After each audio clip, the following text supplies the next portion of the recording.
Hello, fabulous scholars. We are continuing on with Odd and the Frost Giants. In chapter 2, he's received some strange visitors to his little house in the woods: a bear, a fox, and a one-eyed eagle. Let's see what happens. Chapter 3, The Night Conversation. Odd had imagined that the side of salmon would feed him for a week or more. But bears and foxes and eagles and all, he discovered, eat salmon, and he felt that feeding them was the least he could do to thank them for seeing him home. They ate until it was gone, but only Odd and the eagle seemed satisfied. The fox and the bear both looked like they were still hungry. Uh-oh. "We'll find more food tomorrow," said Odd. "Sleep now." The animals stared at him. He walked over to the straw mattress and climbed onto it, placing the crutch carefully against the wall to pull himself up when he woke. The bed didn't smell like his father at all, he realized as he lay down. It just smelled like straw. Odd closed his eyes, and he was asleep. Notice the shadow at the bottom of the picture. Ooh. Dreams of darkness, of flashes, of moments. Nothing he could hold on to, nothing that comforted him. And then into the dream came a booming, gloomy voice that said, "It wasn't my fault." A higher voice, bitterly amused, said, "Oh, right, I told you not to go pushing that tree down. You just didn't listen." "I was hungry. I could smell the honey. You don't know what it was like smelling that honey. It was better than mead, better than roasted goose." And then the gloomy voice, so bass that it made Odd's stomach vibrated, changed in its tone. "And you, of all people, don't need to go blaming anyone else. It's because of you we're in this mess." "I thought we had a deal. I thought we weren't going to keep harping on about a trivial little mistake." "You call this trivial?" And then a third voice, high and raw, screeched, "Silence!" There was silence. Odd rolled over. There was a glow from the fire embers, enough to see the inside of the hut. Enough to confirm to Odd that there were not another 3 people in there with him. It was just him and the fox and the bear and the eagle. Whatever they are, thought Odd, they don't seem to eat people. He sat up and leaned against the wall. The bear and the eagle both ignored him. The fox darted him a green-eyed glance. "You were talking," said Odd. The animals looked at Odd and looked at one another. If they did not actually say, "Who? Us?" it was there in their expression and the way they held themselves. "Somebody was talking," said Odd, "and it wasn't me. There isn't anyone else in here. That means it was you lot, and there's no point in arguing." "We weren't arguing," said the bear, "because we can't talk." Then it said, "Oops." The fox and the eagle glared at the bear, who put a paw over its eyes and looked ashamed of itself. Odd sighed. "Which one of you wants to explain what's going on?" he said. "Nothing's going on," said the fox brightly. "Just a few talking animals. Nothing to worry about. It happens every day. We'll be out of your hair first thing in the morning." The eagle fixed Odd with its one good eye. Then it turned to the fox. "Tell."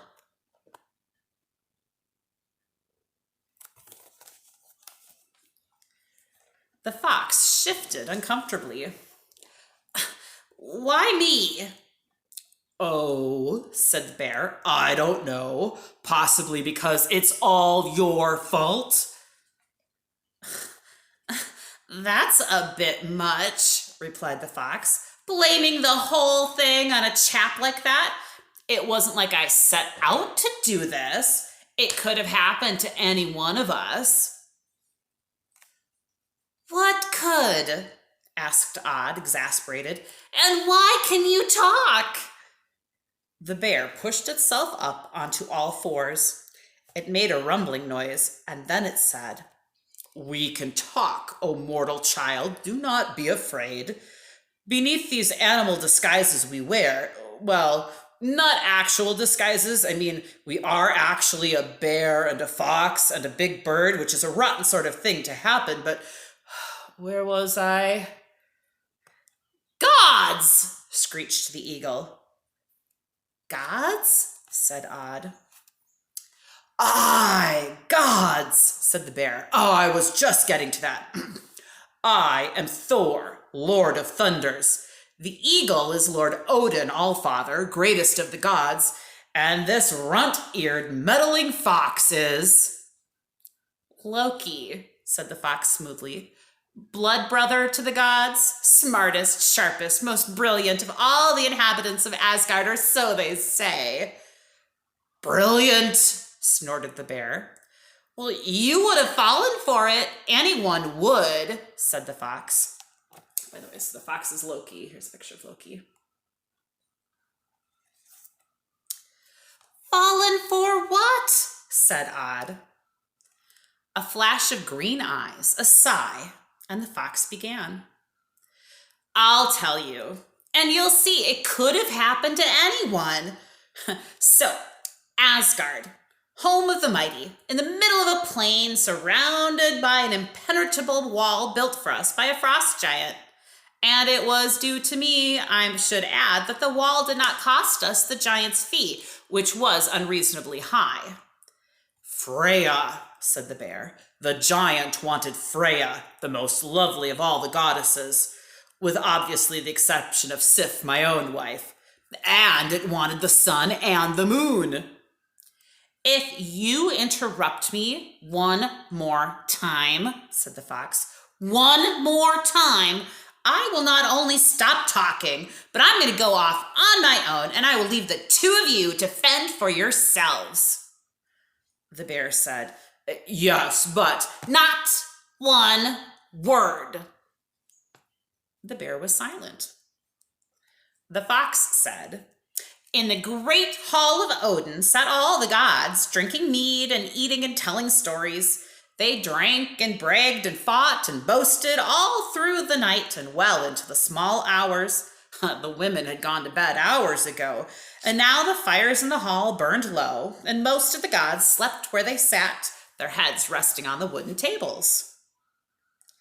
Here's a picture of the frost giant wanting the goddess Freya. So this is the one who built the wall, and he wanted Freya, the most lovely of the goddesses. Even great Odin slept in his high chair, his single eye closed in sleep. And yet there was one among the gods who had drunk and eaten more than any of the others and was still not sleepy. That was I, Loki, called Skywalker, and I was neither sleepy or not even a little bit. The bear made a noise, a small grumpy of disbelief. The fox looked at him sharply. I said one word. That wasn't a word, said the bear. I just made a noise. So, you weren't sleepy? Right, I wasn't. And, not sleepily, I wandered out from the hall, and I walked with my shoes that step on air up to the top of the wall around Asgard, and I looked over the wall. In the moonlight, standing beneath the wall, staring up at me, I saw the most beautiful woman anyone has ever seen. And with a voice like the striking of a harp string, she called out to me. Hail, brave warrior, she said. Hail yourself, I said. Hail, most beautiful of creatures. At which she laughed prettily, and her eyes sparkled, and I knew she liked me. And what would a young lady of such loveliness be doing, wandering alone and at night, with wolves and trolls and worse on the loose? Let me offer you hospitality, the hospitality of Loki, mightiest and wisest of all lords of Asgard. I declare that you can come into my own house and I will take care of you in every way that I can. This is the woman. I cannot accept your offer, oh brave and extremely good-looking one, she said to me, her eyes shining like twin sapphires in the moonlight. For although you are obviously tall and powerful and extremely attractive, I have promised my father, a king who lives far from here, that I will not give my heart to he who possesses but one thing. What thing is that? I said, determined to bring her what she wanted. Mjolnir, said the maiden, the hammer of Thor. I wonder what happened with that hammer. Next time, scholars.